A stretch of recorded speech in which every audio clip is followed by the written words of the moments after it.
Bonjour Hélène Frade. Bonjour Vincent. Il est l'heure de la revue de presse française. Une revue de presse qu'on va commencer aux États-Unis, où la campagne du républicain Donald Trump semble décidément marquer le pas. Trump, ça dérape, titre ce matin Libération, qui montre le milliardaire, on va le voir, dans une étrange posture sur les dunes de son golfe en Écosse.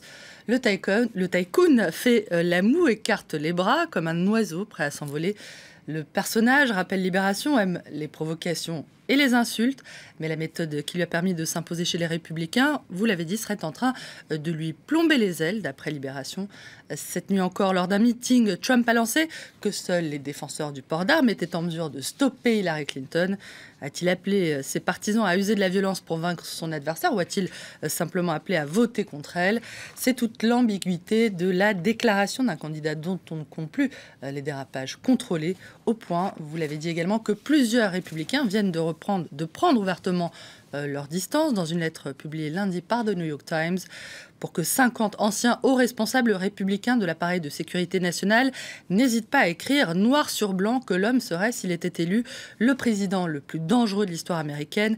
C'est que l'heure est grave, commente Libération, qui met en garde toutefois contre la tentation de prendre les désirs pour des réalités et le fléchissement actuel de la campagne de Donald Trump pour un effondrement. Ouais, Donald Trump, qui, on s'en souvient aussi, a fait état au cours de sa campagne de la haute considération dans laquelle il tenait le président russe Vladimir Poutine. Interrogé par Slate, Anne Applebaum rappelle les déclarations très critiques de Trump sur l'OTAN, des déclarations qui ne peuvent que plaire à Vladimir Poutine, à l'égard duquel la chroniqueuse du Washington Post évoque l'admiration de Donald Trump. Je crois, dit-elle, qu'il admire Poutine parce que Poutine incarne ce qu'il aspire à devenir. Poutine est un homme extrêmement riche à la tête de ce qui est dans les faits un genre d'empire criminel. Il n'a aucune opposition, il a dompté les médias. Je crois que Poutine est d'une certaine façon un modèle pour Trump, je la cite. Le président russe, dont la réconciliation avec l'islamiste Recep Tayyip Erdogan est-elle perçue favorablement par Donald Trump? Ça, c'est un sujet sur lequel le candidat n'a pas encore donné son avis, du moins pour le moment. Mais ce rapprochement, on le sait, trouble beaucoup les Européens, déjà inquiets des purges qui ont suivi le putsch raté contre le président turc. Face à ce malaise, Recep Tayyip Erdogan menace, lui, de mettre un terme à l'accord sur les migrants qu'il a conclu avec l'UE. Un accord en suspens, d'après Libération, qui rapporte qu'il n'y a plus en ce moment d'expulsion de la Grèce vers la Turquie, qui éprouverait pour sa part plus de difficultés à voir son intérêt dans la mesure où l'exemption de visa de tourisme promise pour ses ressortissants n'a toujours pas été mise en œuvre. Et on peut rappeler que cette exemption de visa elle avait été négociée par Angela Merkel, qui, elle, aujourd'hui, est en difficulté. Le Figaro affirme que la popularité de la chancelière est en train de dégringoler dans les sondages, notamment à cause de sa politique migratoire. Une politique qu'elle assure ne pas vouloir changer, malgré les attaques de juillet et, on l'aura compris, au grand mécontentement d'une partie de son opinion.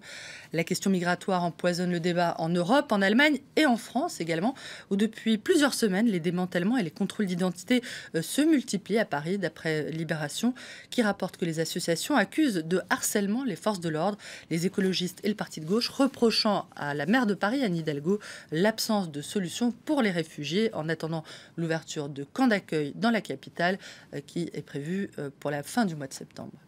Toujours en France, Hélène, la ministre du Travail, Myriam El Khomri, se retrouve dans le viseur de la CGT pour avoir validé, c'était hier matin, le licenciement d'un délégué du syndicat. Mise en cause dans l'affaire de la chemise arrachée d'un dirigeant d'Air France. Ce syndicaliste avait vu son licenciement annulé par l'inspection du travail. Mais Myriam El Khomri a décidé de passer outre aux grandes dames de l'humanité qui dénoncent une chasse aux sorcières en plein mois d'août. Quant aux Échos, ils font part de leurs doutes sur les effets réels sur l'emploi de sa loi travail qui a été promulguée hier. Doutes partagés par plusieurs économistes, dont certains évoquent un coup d'épée dans l'eau.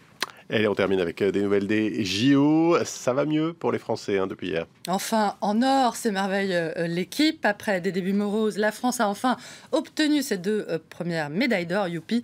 Les cavaliers ont gagné le concours complet par équipe. En canoë-kayak, Denis Gargaud s'est imposé dans le slalom. Et 3 autres médailles ont complété la belle moisson des Bleus, nous dit-on. Moins réjouissante, en revanche, Vincent, la médaille décernée par Slate aux médias français en matière de commentaires sexistes. Je vous laisse libre, Vincent, de consulter le petit florilège in extenso, dont voici un petit extrait. Ce trait poétique Ah, ça pleure chez les gonzesses, je cite, à propos des larmes de la judokate brésilienne Rafaela Silva, entrée dans l'histoire, on le sait, en offrant sa première médaille d'or des JO à son pays. Une saillie sympathique de l'ancien judoka Thierry Rey.